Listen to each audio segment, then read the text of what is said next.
All right, what's up, Pride Nation? This is Raw Detroit back at you with another video on today. Make sure you hit that subscription button. Also, make sure you hit the bell so that you'll be notified whenever we put up an upload. And also, guys, make sure you hit the like button. It's free and it don't cost you a thing. All right, guys, I appreciate each and every one of you guys that's been rocking out with us and watching the videos as we continue to talk about the Lions in the offseason. We got another guy for you on today that we're going to kind of spotlight on today, Amon-RA St. Brown. Now, we pretty much know that last season with Amon-RA, he kind of started off slow last year. He wasn't really getting the football as much, and sometimes that's kind of expected out of a rookie wide receiver. Some rookie wide receivers come on the scene and really blow it up. Guys like Justin Jefferson and Jamar Chase, those guys are sometimes an exception to the rule. But Amon-RA St. Brown had a phenomenal season, shattered, I should say, a lot of rookie records, something that Calvin Johnson didn't even do as a rookie. And shout out to Amon-RA St. Brown for being able to break a lot of records, even with a slow start last season. You know, a lot of guys got hurt, Cephas, as well as Hockenson. So that allowed Amon-RA St. Brown to get more targets. And he made the most of it, almost having a 1,000-yard season as a rookie wide receiver. But he ended up a little shy of that, had 90 receptions, which is awesome. And he ended up having 5 touchdowns on the season. So not bad for a rookie season. But what will he do for an encore in 2022? You know, the biggest thing is I know that this kid is prime for a big season. And Amon-RA, to me, he just must continue to keep working on his craft, and he has to be consistent. Number 2 thing that I see with Amon-RA coming into the season is that he needs to be a safety blanket for Jared Goff. You know, it's those receivers that you're always comfortable with. And I think that the chemistry that him and Jared Goff had last season was phenomenal. When Hockenson went out, and when Cephas went out, you had to find somebody that you can go to. And he relied heavily upon, Amon-RA St. Brown. And didn't think that this kid would have 90 receptions. But, man, was that a phenomenal thing to be able to do. Being that safety blanket for Jared Goff. Being that guy that when you know you can't get the ball to any other guy, you can get the ball to Amon-RA St. Brown. Now, with Chark on the team this season, and also with Williams scheduled to play this season as well, don't know when Jameson Williams is going to be ready. But what I do know, Amon-RA is probably going to make the most of his case being a young leader on this team and being a guy that can be a playmaker. I think that they just need him to continue to be who he is, continue to work on his game. You know, he was a little feisty little guy, you know, even when it came to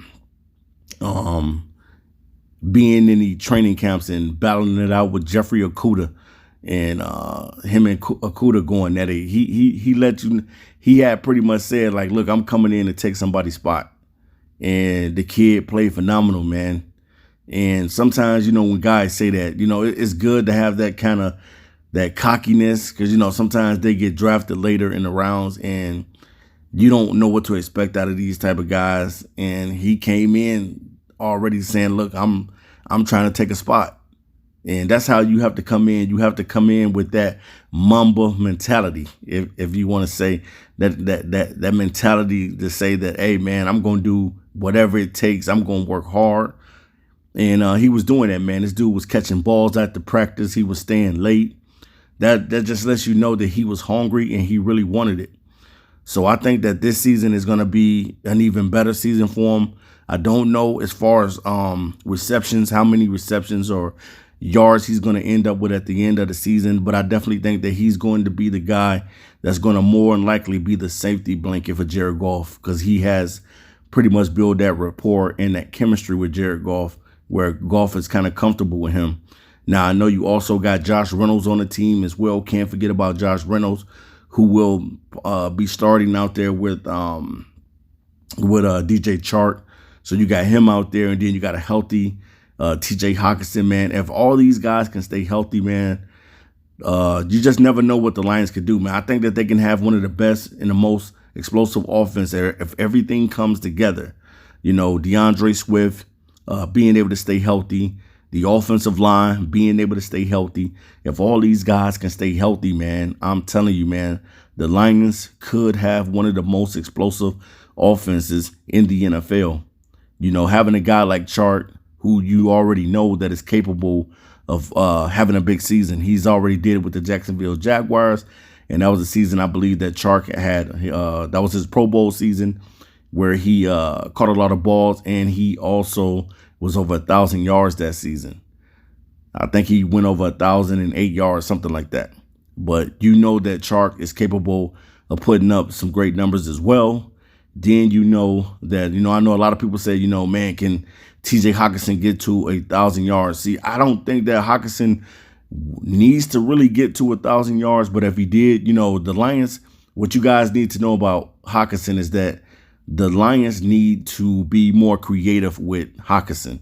You know what I'm saying? Whether it's having him run in motion, whether it's having him run up the seams, back shoulder fades, whatever it may be, crossing routes, whatever it may be, they got to be a little bit more innovative with Hockenson in the offense. I definitely think that Hockenson can put up great numbers. And I definitely think that Jared Goff will look to try to hit him as well, because normally when guys are in their contract season, they're relying heavily upon the quarterback to be able to get them the football. And we know that Hockenson is looking for a big payday. Now, I know some people say, you shouldn't pay TJ Hockenson top tight end money. But at the end of the day, it's not going to be our call. It's going to be the Lions' call and what they feel that they think that he should get. Now, will Hockenson get top 10 or top 5 or whatever you want to say money? I don't know, because he hasn't really been on the field as much as he probably should have been on the field. He's only had one Pro Bowl season thus far. So I don't really know what we're really looking at when we're talking about TJ Hockenson on that type of note. But at the same time, I know it is a contract year for him as he's getting ready to eventually sign a new contract. But I think that Amon-RA St. Brown is definitely going to benefit out of this offense. Amon-RA is one of those guys that's going to be a clutch guy. He's going to be one of those guys that you can depend on.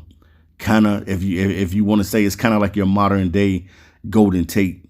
Golden Tate, when he was on the squad, he was one of the most consistent wide receivers that the Lions had. Brought it every game, never really complained, just went out there and handled his business. And when Calvin went down or when Calvin couldn't play, Matthew Stafford depended a lot on Golden Tate. So I think the same thing with Jared Goff and Amon-RA is that he's going to depend on this guy a lot more because he's comfortable with him. When you build that rapport with a receiver and you got that chemistry with a receiver, then you're comfortable with that guy. So that's why I see him as being one of those guys that's going to be like a safety blanket. When I can't go deep or I can't get the ball down to Williams, or if I can't get the ball to Chark, I can hit those short and intermediate routes with guys like Hockenson and St. Brown. So definitely, man, I think that sky's the limit for St. Brown. I think that he's primed for a big season, and I think that he can have a big season. But I would love to see Dan Campbell, whoever's running this offense, to be a little bit more creative with the offense and try to find ways to be able to get the best out of your receivers, especially your young receiver in Amon-RA St. Brown. Try to utilize him in a way, too, that's going to get the best out of him. I don't want to see him kind of be used like a Deebo Samuels. You don't want to see that. I know he can run it out of the backfield, and that's cool, every now and then to kind of switch it up. And there's nothing wrong with that because it's just adding more plays to the playbook. But I would love to see Amon-RA St. Brown definitely have a big season. I would love to see Hockenson have a big season. The offense can be explosive, but they got to stay healthy. That is the key in 2022. This team has to stay healthy if they want to do big things headed off into the 2023 season. All right, you guys. All right, I'm out of here. Peace.